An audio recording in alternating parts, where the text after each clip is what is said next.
हाँ जी, famous question देखते हैं। रिएक्शन मैकेनिज्म जीओसी का, एसिडिक स्ट्रेंथ का order, orthonitrophenol, metanitrophenol, paranitrophenol and phenol. मैंने सारी चीजें लिख दी हैं यहाँ पे। NO2 के बारे में आपको पता होना चाहिए। NO2 is strong negative I, strong negative M group, पहला कॉन्सेप्ट। ऑर्डर पता होना चाहिए। यदि यहाँ पर OH होता, क्लोरीन होता, तो अपने को क्या देखना पड़ता? अपने को फिर आई इफेक्ट का ऑर्डर देखना पड़ता। ठीक है, NF3, NR3 सबसे स्ट्रॉन्ग नेगेटिव आई ग्रुप होते हैं, बट NO2 सुपरस्टार होता है, ये भी कमजोर ग्रुप नहीं होता है। ठीक है, क्लियर है? और हेलोजन तो बहुत बाद में आता है। ठीक है, जनरल मैंने बताया ऑर्डर आपको नेगेटिव आई का। पॉजिटिव आई में आप एल्किल ध्यान रखो, बट एल्किल से भी बेटर होते हैं टू ग्रुप्स, एल्किल से भी। क्लियर है? Alkyl famous positive I group है। पॉजिटिव आई मतलब EDG, देने वाले। Negative I means electron withdrawing group, लेने वाले। ठीक है, सो कॉन्सेप्ट क्या है? Negative I, negative M acidic strength को इंक्रीज कराते हैं। बात समझ आ रही है? Acidic strength directly proportional to negative I, negative M। Acidic strength directly proportional to, acidic strength directly proportional to negative I, negative M। Clear है? But आपको पता होना चाहिए M effect is stronger effect than I। ध्यान रहे, accept halogen. Halogen के लिए M effect work नहीं करता, केवल हेलोजन्स के लिए M इफेक्ट वर्क नहीं करता है, यहां ध्यान रखेंगे। ठीक है, दूसरी इंपॉर्टेंट चीज, M effect does not work at Meta position. में से एक क्वेश्चन में सारे कॉन्सेप्ट कवर कर रहा हूं। M effect does not work at Meta position of benzene, Meta position of benzene. समझ आया ये? ठीक है, केवल M इफेक्ट कहां काम नहीं करता है? मेटा पोजीशन पे। क्लियर है? ऑर्थो और पैरा पर M इफेक्ट बिल्कुल इक्वल होता है। ठीक है, आई इफेक्ट की खास बात क्या है? डिस्टेंस पे डिपेंड करता है, इसलिए ऑर्थो पोजीशन पर आई इफेक्ट ज्यादा होता है और पैरा पे सबसे कम होता है, क्योंकि ये डिस्टेंस पे डिपेंड करता है। डिस्टेंस बढ़ती जाएगी ग्रुप्स की, डिस्टेंस बढ़ती जाएगी, फिजिक्स लगाओ यहाँ पे, डिस्टेंस बढ़ती जाएगी, आई इफेक्ट वीक होता जाएगा। सो आई इफेक्ट स्ट्रॉन्गेस्ट होता है कहां पर? At ortho position. सो यहाँ पे आते हैं अब, केवल NO2 है, फिनॉल है, तो अब according to I effect and M effect strong किसको होना चाहिए? स्ट्रॉन्ग होना चाहिए ऑर्थो, क्योंकि डिस्टेंस कम है। सो आई इफेक्ट होगा स्ट्रॉन्ग, स्ट्रॉन्गेस्ट, जबकि M इफेक्ट तो इन दोनों में इक्वल होगा, इन दोनों में इक्वल होगा, और यहां पर वर्क नहीं करेगा, does not work.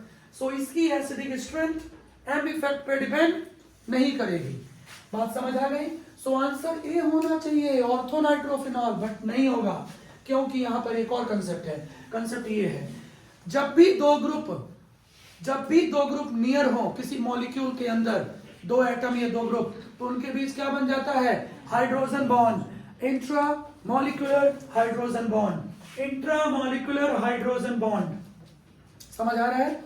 Intra molecular hydrogen bond. अब जब इन दोनों के बीच बॉन्ड बन जाएगा, हाइड्रोजन बॉन्ड कहां बनता है? फोन प्लस हाइड्रोजन, हाइड्रोजन के सामने F आ जाए, ऑक्सीजन आ जाए, नाइट्रोजन आ जाए।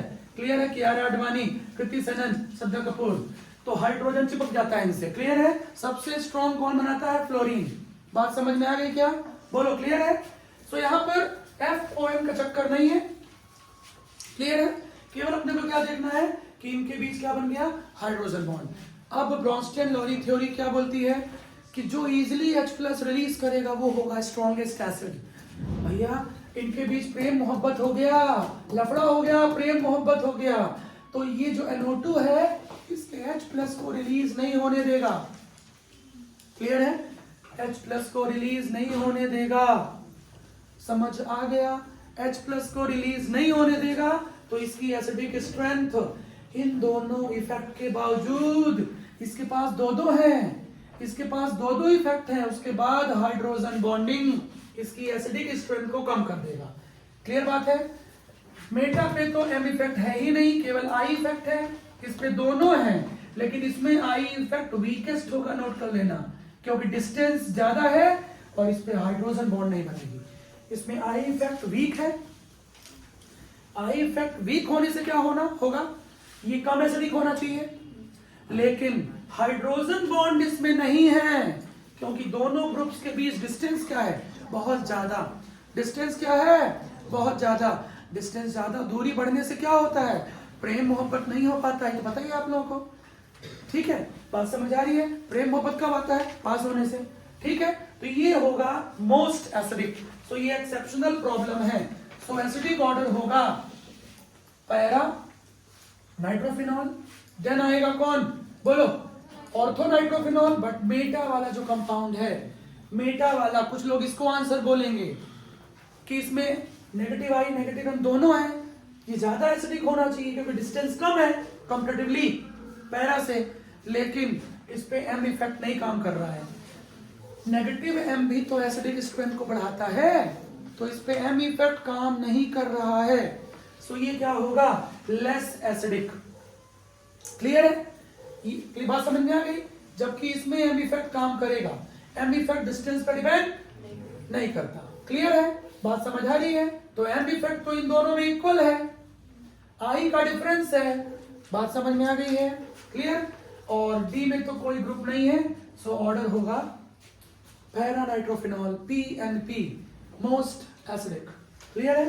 देन होगा ऑर्थो नाइट्रोफिनॉल, देन होगा meta nitrophenol and then phenol.